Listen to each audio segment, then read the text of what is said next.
Sandviç tekniği yöntemiyle yaptığım bu stand hiçbir yerde yok.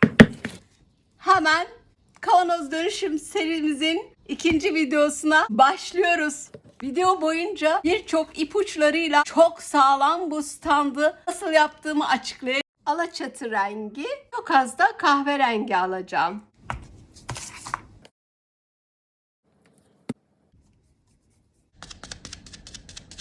Fıt fıt dokunuşlar yapıyorum. Boyayı yükledikten sonra pompon fırçaya. Hemen ikinci kavanozu da aynı şekilde boyamaya devam ediyorum. İkinci kavanozun boyasını da bitirdim. Kurumaya bırakıyorum. Üçüncü kavanozu da aynı şekilde boyamaya devam ediyorum. Kurutuyorum.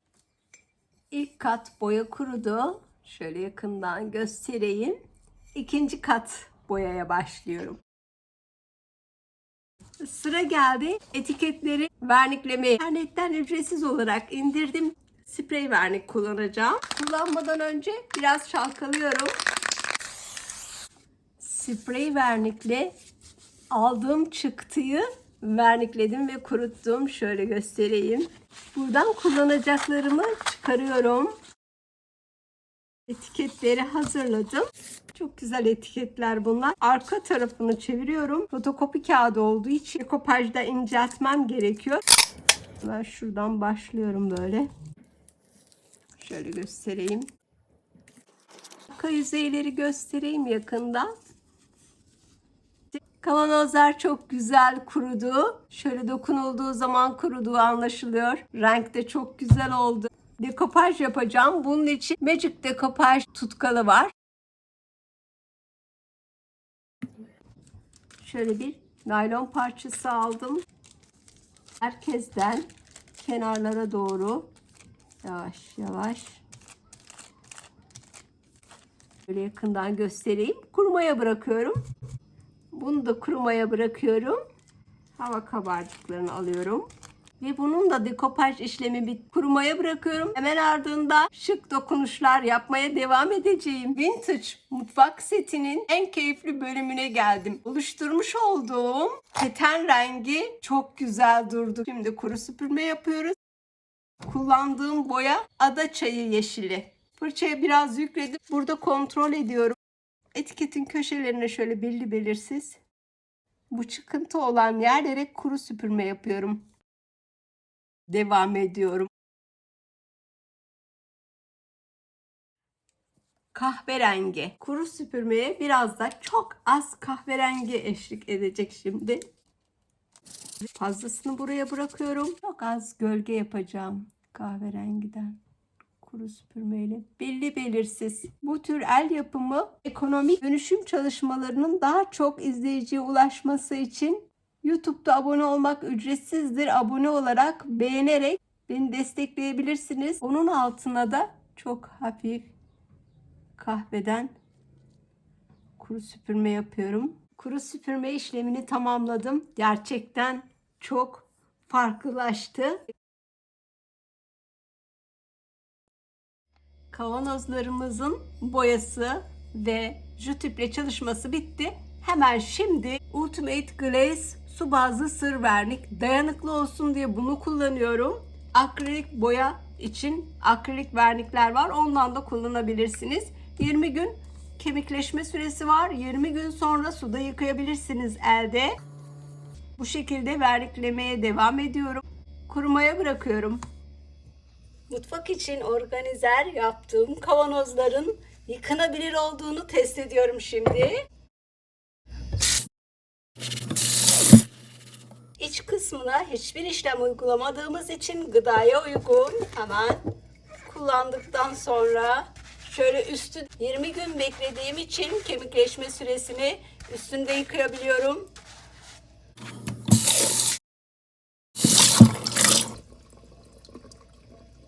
Bunu kurulayıp hemen kullanmaya başlıyorum. Şimdi kapakları boyuyorum. Şimdi bunu kurumaya bırakıyorum. Aynı desenden büyütülmüş hali bu. Kapaklar içinde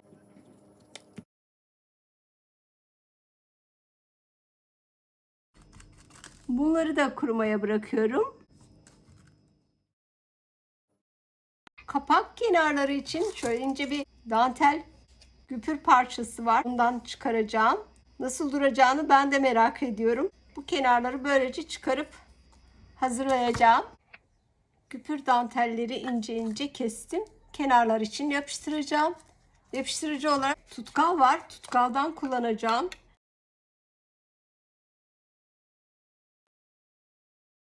Şöyle göstereyim. Tamam, bunu böylece kurumaya bırakıyorum. Diğerlerine de aynı işlemi devam edeceğim. Yeşilleri tamamladım kuru süpürme olarak. Şimdi kahverengiyle devam ediyorum. Fırçam kuru, su almadım. Her yeri değil. Sadece şu aradaki güpürün kendinden bağlanma ipleri var. Onların üzerine bu şekilde 3 kapağı da devam ediyorum. Çok güzel oldu. Şöyle yakından göstermek istiyorum. Şu desenin kenarlarına da biraz kuru süpürme yapıyorum. Gelişi güzel. Ve bu tamamlandı. Hemen şimdi kavanozlar için son dokunuş. Ben de çok merak ediyorum. Kapakların üzerine ahşap boncuk uyguladığımda nasıl duracak diye. Hemen buradan 3 tane boncuk alıyorum. Ve işin güzel tarafı, keten rengi oluşturduğumuz için boncuklar da kendi ahşap renginde uyumlu oldu. Bakalım yapıştırınca nasıl duracak? Bugüne kadarki tüm videolar boyunca benimle birlikte olduğunuz beğeni ve yorumlarınızla abone olarak beni desteklediğiniz, kanalımı desteklediğiniz için hepinize gerçekten çok teşekkür ediyorum. Yorumlarınız, destekleyici, öneri, soru hepsi benim için çok kıymetli. Eğer videodaysanız ve abone değilseniz beğeni ve abone olarak el yapımı kanalımı destekleyebilirsiniz. Şu üst kısmı için sabitliyorum. Tamam. Bu uç kısmı buna doğru çevirerek şöyle göstereyim. Çok sevimli ve şık olmadı mı? Şimdi etraf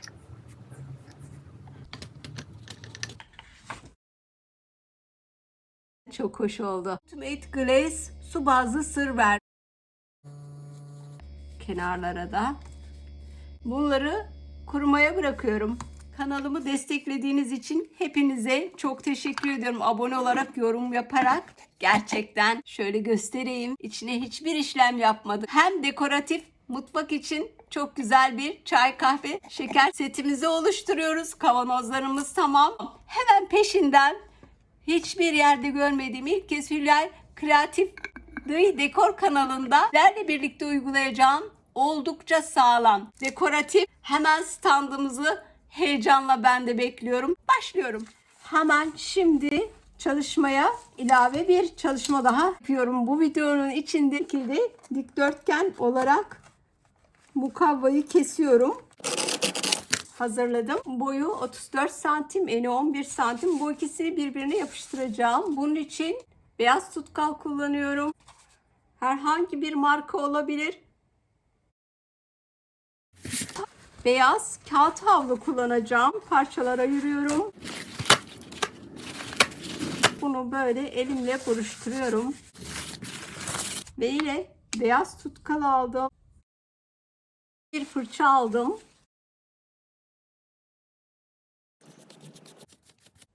Bu yüzünü bitirdim. Kurumaya bırakıyorum. Bittikten sonra kuruması diğer taraflara devam edeceğim.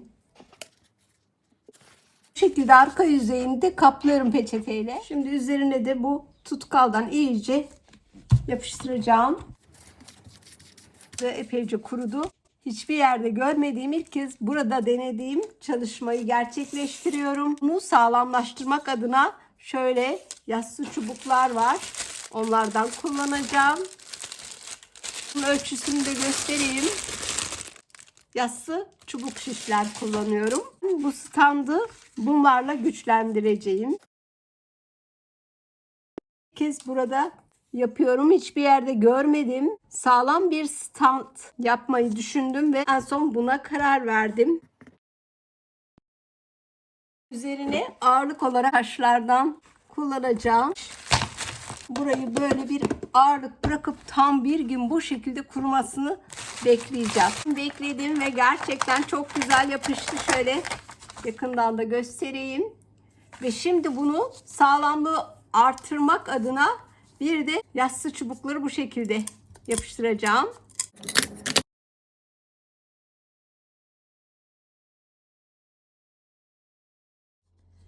Bir gün bekledim. Bu haliyle bile MDF'den çok daha sağlam.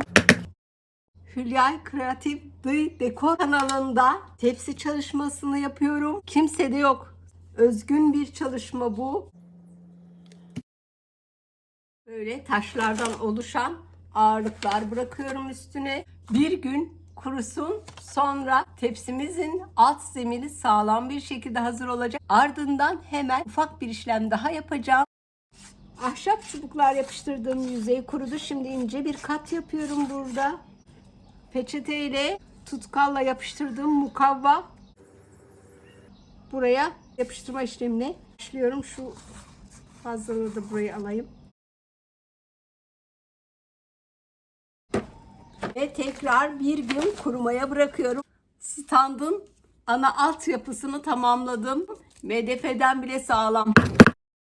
Göstereyim. Gerçekten çok sağlam oldu. Üzerinde çay, şeker, kahve kavanozlarını taşıyacağı için sağlam olmasını sağladım. Bu arada şöyle bir üstten zımparalıyorum. Bu uyguladığım sandviç sistemi teknikle stand gerçekten çok sağlam oldu. Zımparaladıktan sonra da şöyle yakından göstereyim. Pürüzsüz, çalışmaya hazır. Sonucunu ben de gerçekten merak ediyorum. Bu stand nasıl olacak? İlk kez burada ben de yapıyorum. Hemen şimdi bir kat daha peçete tutkalla yüzeye yapıştıracağım. Hafifçe buruşturuyorum. Tamamladım. Kuruduktan sonra diğer yüzü için de aynı işlemi yapacağım.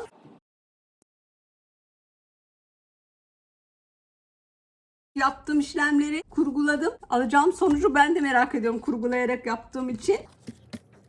Kanalda tek olarak çalıştığım videolar var. Onları da izlemenizi tavsiye ediyorum. Kalpten duvara asılacak anahtarlık yaptım. Orada da teknik çalışma yaptım. Onu da izlemenizi tavsiye ediyorum. Kanala abone olmanız ve beğenmeniz yeterli olacak. Standımızı kurudu. Burada hemen bir ip ucu veriyorum. Bu standı yapacağımız zaman iyice kurutmamız gerekiyor. Eğer iyi kurumazsa zamanla çökebilir. Hemen şimdi zımparalıyorum. Zımparalama işlemini tamamladım. Hemen buradan bir ölçü alıyorum. Standın aynı boyunda. Etrafında çevireceğim için 4 santim. Şeritleri hazırladım ve jut ipi bu şeritlerin etrafından yapıştıracağım.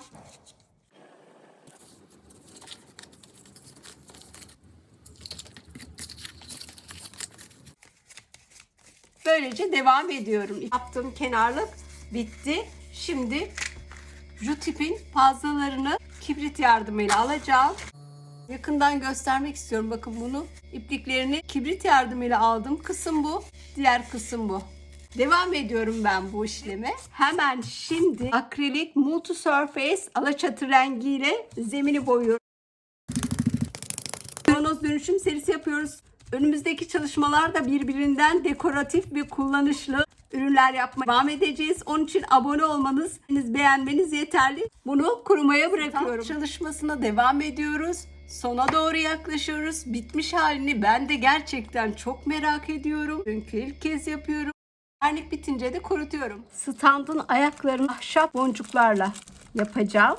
İşaretler bırakacağım. 15 santim burası, orta kısmı burası. Evet. Kurutmaya bırakıyorum. Üzerinde ağırlıkla tam bir gün bekledim. Bu sonuca ulaşmaya dekoratif hale getiriyorum. Şu aralardan bu şekilde yapıştırma işlemine devam ediyorum. Baskı uyguluyorum. Son kenarı da birleştirip tamamlıyorum. 2 küçük kalbi buraya böyle yapıştırdım. Son küçük dokunuş kaldı. Eski bir çantadan çıkma kulp var. Onu şöyle yapay deri bu. Şöyle alayım. Rengi de çok güzel. Kenarları biraz oval yapmak istiyorum.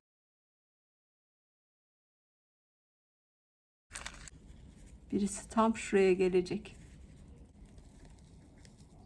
Şöyle göstereyim. Sade ve lüks bir butik görünümü elde. Çay kavanozuna çayımı yerleştireceğim. Çay kavanozuna çayı yerleştirdim. Şeker. Şeker kavanozumda.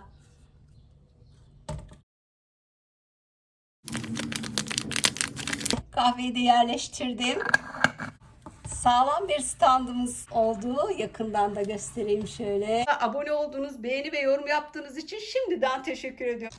Arka standta görünen mantar yapımı videom oldukça beğenildi. Onun da linkini açıklamalara bırakıyorum. Bir dahaki çalışmalarda tekrar görüşmek üzere. Hoşça kalın.